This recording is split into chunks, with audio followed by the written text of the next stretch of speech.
मेरे प्रिय विद्यार्थियों, आज के ऑनलाइन क्लास में आपका स्वागत है। आज आप पढ़ेंगे क्षितिज पाठ का यानी क्षितिज भाग 2 का नागार्जुन की लिखी हुई कविता फसल। सबसे पहले आइए आप हिंदी के बड़े कवि, आधुनिक काल के बड़े कवि, किसानों के कवि, लोक कवि नागार्जुन के बारे में उनका परिचय जानते हैं। परिचय जानने के बाद आप उनकी कविता फसल को आज पढ़ेंगे। उनकी दूसरी कविता दंतुरित मुस्कान को कल पढ़ेंगे। तो आइए देखते हैं नागार्जुन जी का परिचय। नागार्जुन का जन्म बिहार के दरभंगा जिले के सतलखा गांव में सन 1911 में हुआ। उनका मूल नाम बैद्यनाथ मिश्र था। आरंभिक शिक्षा संस्कृत पाठशाला में हुई, फिर अध्ययन के लिए वे बनारस और कलकत्ता गए। 1936 में श्रीलंका गए और वहीं बौद्ध धर्म में दीक्षित हुए। 2 साल प्रवास के बाद 1929 में स्वदेश लौट आए। घुमक्कड़ी और अक्खड़ स्वभाव के धनी नागार्जुन ने अनेक बार संपूर्ण भारत की यात्रा की। सन 1998 में उनका देहांत हो गया। नागार्जुन की प्रमुख काव्य कृतियाँ युगधारा, सतरंगे पंखों वाली, हजार हजार बाहों वाली, तुमने कहा था, पुरानी जूतियों का कोरस, आखिर ऐसा क्या कह दिया मैंने, मैं मिलिट्री का बूढ़ा घोड़ा। नागार्जुन ने कविता के साथ साथ उपन्यास और अन्य गद्य-विधाओं में भी लेखन किया है। उनका संपूर्ण कृतित्व नागार्जुन रचनावली के 7 खंडों में प्रकाशित है। साहित्यिक योगदान के लिए उन्हें अनेक पुरस्कारों से सम्मानित किया गया, जिनमें प्रमुख हैं हिंदी अकादमी, दिल्ली का शिखर सम्मान, उत्तर प्रदेश का भारत भारती पुरस्कार एवं बिहार का राजेंद्र प्रसाद पुरस्कार। मैथिल भाषा में कविता के लिए उन्हें साहित्य अकादमी पुरस्कार प्रदान किया गया। राजनीतिक सक्रियता के कारण उन्हें अनेक बार जेल जाना पड़ा। हिंदी और मैथिली में समान रूप से लेखन करने वाले नागार्जुन ने बांग्ला और संस्कृत में भी कविताएं लिखी। मातृभाषा मैथिली में वे यात्री नाम से कविताएं लिखा करते थे। लोक जीवन से गहरा सरोकार रखने वाले नागार्जुन भ्रष्टाचार, राजनीतिक स्वार्थ और समाज की पतनशील स्थितियों के प्रति अपने साहित्य में विशेष सजग रहे हैं। वे व्यंग्य में माहिर हैं, इसीलिए उन्हें आधुनिक कबीर भी कहा जाता है। छायोत्तर दौर के वे ऐसे अकेले कवि हैं जिनकी कविताएं गांव की चौपाल और साहित्यिक दुनिया में समान रूप से लोकप्रिय रही हैं। वे वास्तविक अर्थों में जन कवि हैं। सामयिक बोध से गहराई से जुड़े नागार्जुन की आंदोलनधर्मी कविताओं को व्यापक लोकप्रियता मिली। नागार्जुन ने छंदों में काव्य रचना की और मुक्त छंद में भी। फिलहाल आपको पढ़ना है उनकी फसल कविता। फसल सब सुनते ही खेतों में लहलहाती फसल आंखों के सामने आ जाती है, परंतु फसल है क्या, उसे पैदा करने में किन किन तत्वों का योगदान होता है, इसे बताया है नागार्जुन ने अपनी कविता फसल में। फसल यह भी रेखांकित करती है कि प्रकृति और मनुष्य का सहयोग से ही ऐसा सृजन संभव है। बोलचाल की भाषा की गति और लय कविता को प्रभावशाली बनाती हैं। कहना न होगा, यह कविता उपभोक्ता संस्कृति के दौर में कृषि संस्कृति के निकट ले जाती है।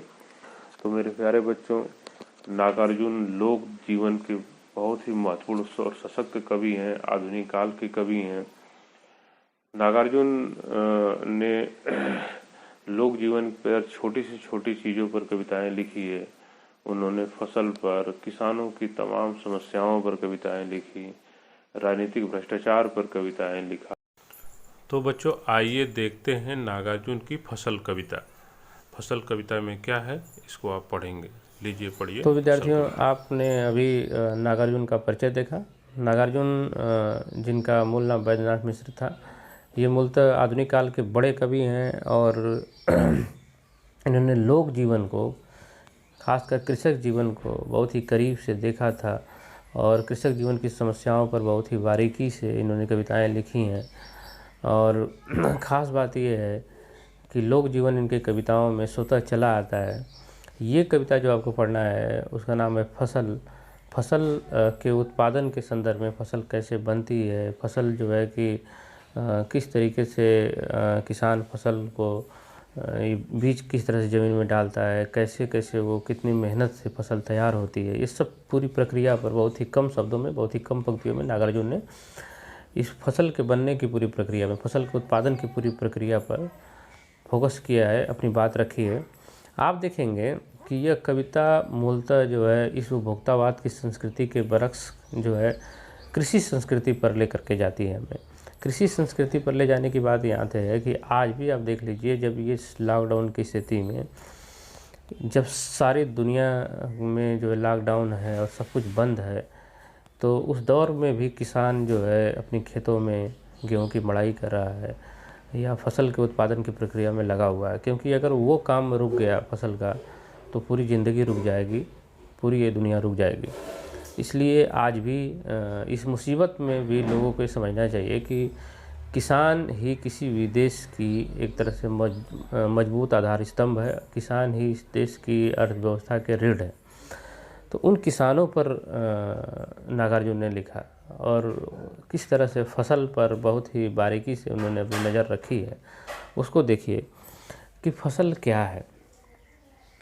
फसल क्या है, देखिए, एक के नहीं, दो के नहीं, ढेर सारी नदियों के पानी का जादू है। एक के नहीं, दो के नहीं, लाख लाख कोटि कोटि हाथों के स्पर्श की गरिमा है। एक के नहीं, दो के नहीं, हजार हजार खेतों की मिट्टी का गुणधर्म है। फसल क्या है? और तो कुछ नहीं है, वह नदियों के पानी का जादू है, वह हाथों की स्पर्श की महिमा है। भूरी काली संदली मिट्टी का गुणधर्म है, रूपांतर है सूरज की किरणों का, सिमटा हुआ संकोच है हवा के थिरकन का। इन सब चीज़ों से मिलकर के बनती है फसल। उसमें हजार हजार हाथों के स्पर्श की महिमा है। वो हाथ किसके हैं? वो कृषक के, वो किसानों के हाथ हैं। वो नदियों के पानी का जादू है, जो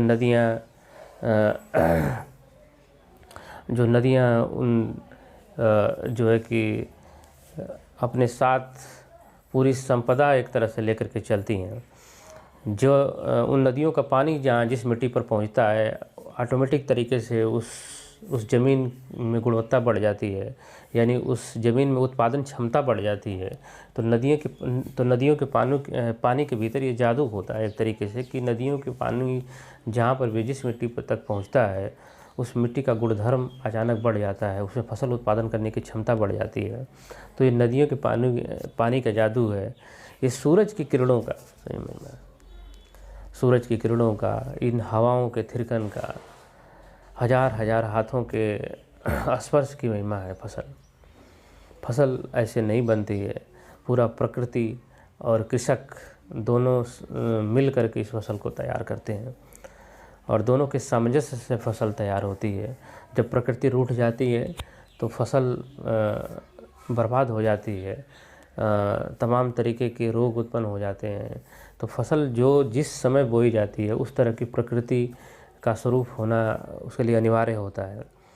तो प्रकृति का किसानों को का सामंजस्य जो है कि बहुत महत्वपूर्ण है। प्रकृति साथ देती है तभी खेती संभव हो पाती है। जहाँ पे वातावरण, जहाँ पे उस तरीके का मौसम नहीं है, वहाँ पे कृषि कभी भी संभव नहीं हो पाती। तो नागार्जुन कहते हैं कि सिर्फ जो है कि किसानों की मेहनत ही नहीं है, बल्कि ये प्रकृति उसके साथ खड़ी होती है, प्रकृति उसके साथ खड़ी होती है और किसानों की मेहनत उसके साथ मिलती है, तब एक जादू होता है जिससे फसल उत्पन्न होती है।